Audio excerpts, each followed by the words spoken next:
ഞാൻ ചിന്തത്തില്ലായിരിക്കുന്നു. അച്ഛാ അച്ഛൻ പോയിട്ട് എത്ര ദിവസം അയച്ചാ നമുക്ക് പോകണ്ടേ? എവിടെ? അത് ശരി, പടവലത്ത് പോണ കാര്യം തീരുമാനിച്ചോണ്ടല്ലേ അച്ഛൻ പറഞ്ഞു അച്ഛൻ അർജന്റായിട്ട് കായ് കൊണ്ട് സൈറ്റ് നോക്കാൻ പോകണമെന്ന് പറഞ്ഞ് അങ്ങോട്ട് പോയത്. പിന്നെ അങ്ങനെ പറഞ്ഞിട്ടല്ലേ ഇവിടെ നിന്ന് പോയത്. അതുകൊണ്ടല്ലേ സുരേന്ദ്രൻ ശങ്കരേട്ടൻ ഇവിടെ നിന്ന് പോകാതെ നിന്നത്. സൈറ്റിൽ നിന്ന് ടക്കനെ മുങ്ങാൻ പറ്റില്ലല്ലേ ചാ? അവിടെ പണി മക്കളെ, ഈ മുകളിലും താഴെയും വലിഞ്ഞു കയറണ്ടേ, ഒരുപാട് സ്റ്റെപ്പ് കയറാൻ അച്ഛന് വയ്യ, ഒട്ടും വയ്യ ഇപ്പൊ. എന്താ കാല് വേദന? കാല് വേദന? ഓ, കാല് വേദനയുണ്ട്, ദേഹം മൊത്തം വേദന, വയസ്സായില്ലേ. ഈ കസേര എവിടുന്ന്? അതാ അത് നമ്മൾ എഞ്ചിനീയറിന്റെ റൂമിന്റെ മൂലയിൽ ഒതുക്കി വെച്ചിരുന്നു.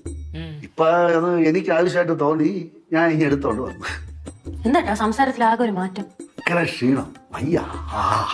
ഇവിടെയും വയ്യ, വാർക്കാൻ വയ്യ. അവരിവിടെ നമ്മളെ നാവിന്റെ തുമ്പി ഇരിക്കുന്നത് ഈ നമ്മളെ